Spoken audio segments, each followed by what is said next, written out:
अरुण जी के पास आता हूँ। 2 दिन पहले मेरी कविता अधूरी रह गई थी। आज का विषय भी उसी के लायक है। सोच रहा हूँ थोड़ा-सा बयान कर ही देता हूँ। पुरानी है। मूर्खों के पैरों में पड़े विद्वान क्या कहिए, मूर्ख बन गए खुदा जनाब क्या कहिए।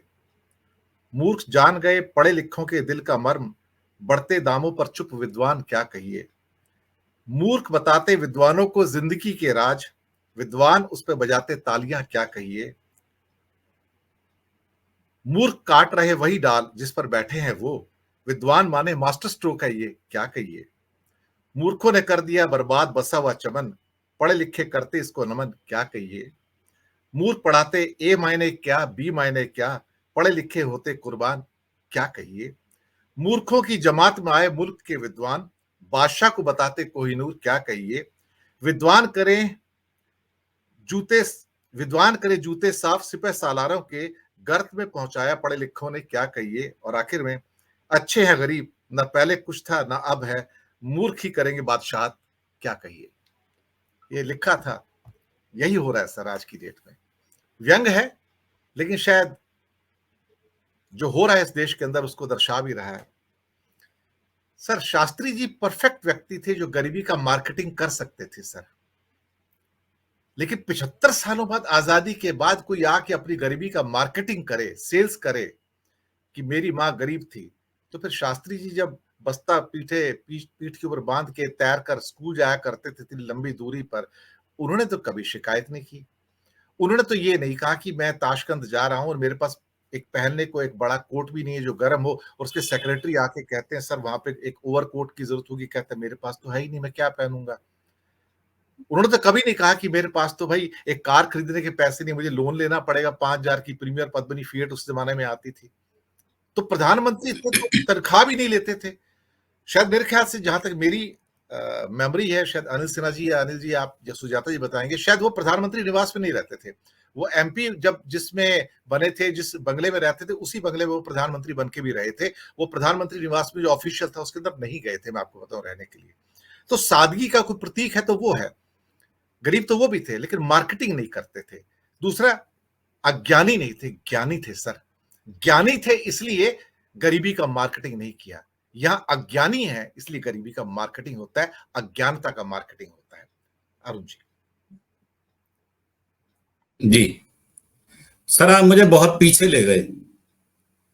मेरा जन्म है 1954 का। मैं बात करूंगा 1959 से शुरुआत। मेरे पहले अध्यापक हुआ करते थे गंगाराम जी, जिनको मैं आज तक नहीं भूल पाया। कई बार इमोशनल हो जाता हूं उनका नाम लेता हूं तो। उन्होंने नैतिकता की वो शिक्षा मुझे दी। मैं कॉरपोरेशन के स्कूल में पढ़ा हूं सर, दिल्ली नगर निगम के। 10 पैसे भी फीस नहीं होती थी, शायद हमारी फीस माफ ही होती थी। और 3 पैसे या 2 पैसे मुझे मिला करते थे खर्च करने के लिए, जिससे हम इमली और गट्टा खाया करते थे। शायद आज के बच्चे ना जानते हो। जब मैं 5वीं क्लास में था तो एक बार 5वीं क्लास में एक खेलों का नेहरू खेल कूद प्रतियोगिता हुआ करती थी। तो हमें मौका मिला था नेहरू जी से मिलने का रामलीला मैदान में। 7th में जब मैं आया रामजस स्कूल में, तो हमारे एक टीचर हुआ करते थे देवगण जी। वो हमारा टाइम टेबल बनाते थे। उन्होंने हमें समय को कलमबद्ध करके टाइम का सिस्टम समझाया कि बेटा आप पढ़ते कब हो, आप तो पढ़ते ही नहीं हो।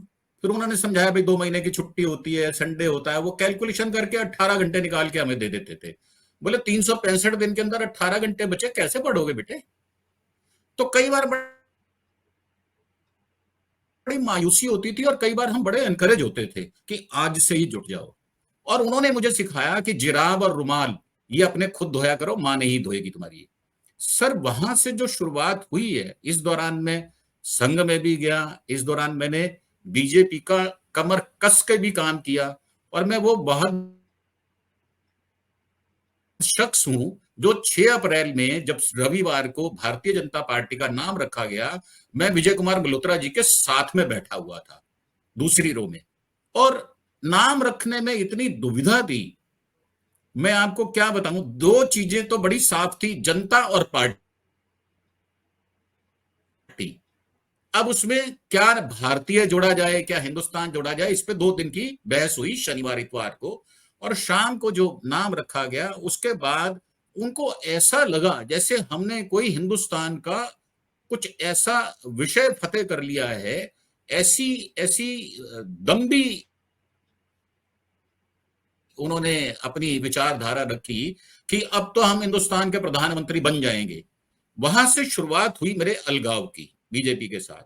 मैं बहुत सारी डिटेल में नहीं जाऊंगा, मैं बहुत छोटी छोटी बातें आपके सामने रखूंगा। हमारे बीच में बड़ी संभ्रांत महिला है, हमारी बहन बैठी है। सर ये जो बात अभी बीच में आई ना कि ट्विटर पे ये लिखा जाता है, महिलाओं के विषय में ये कहा जाता है, हमें तो ये समझाया जाता था जहां महिला होती है वहां पर संयम और सहज भाव होता है, वहां अनुशासन का नियंत्रण कोई नहीं करता, स्वतः हो जाता है। जहां हमारी माँ बैठी हो, जहां हमारी बहन बैठी हो, ये जो शब्द हम बार बार हम लेते हैं, मुझे बड़ी शर्म महसूस होती है कि मोदी जी ने ये कहा, मोदी जी ने ये कहा। सर मोदी जी कुछ भी कह सकते हैं, कारण आप बीजेपी का अगर इतिहास उठाकर देखें तो सत्ता से ये बहुत दूर रहे और युक्तियों से सत्ता इन्होंने हासिल की है।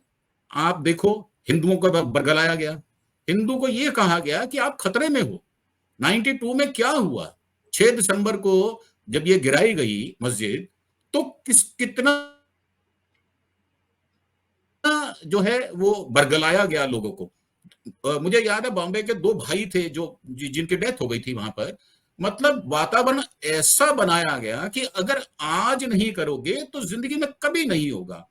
और वो क्लेवर ऐसा चढ़ा भगवे का कि सारी मान्यताएं, सारे अनुशासन धरे के धरे रह गए और बीजेपी का शीर्ष नेतृत्व वहां पर खड़ा था। कोई ऐसा व्यक्ति नहीं खड़ा था जिसने रोका हो, जो भागीदार ना हो वो भागीदार बने और लोगों को हल्लाशेरी दे गई। जबकि मेरे पिताजी ये कहते हैं कि मंदिर मत जाओ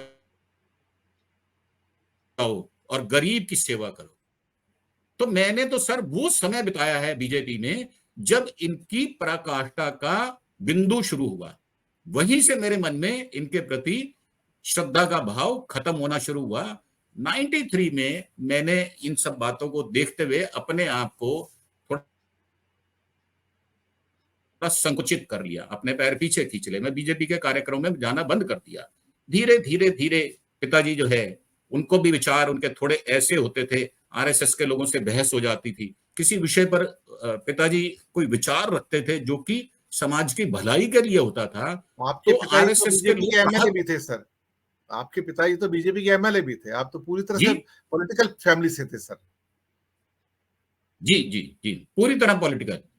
तो आप देखें जिसके पिता 1948 में गांधी हत्या, मैं तो देखो फकर से कहता हूं, मैं डरता नहीं हूं। 1948 में मेरे पिताजी अटल जी के साथ एक सेल में लखनऊ जेल में बंद थे, गांधी हत्याकांड।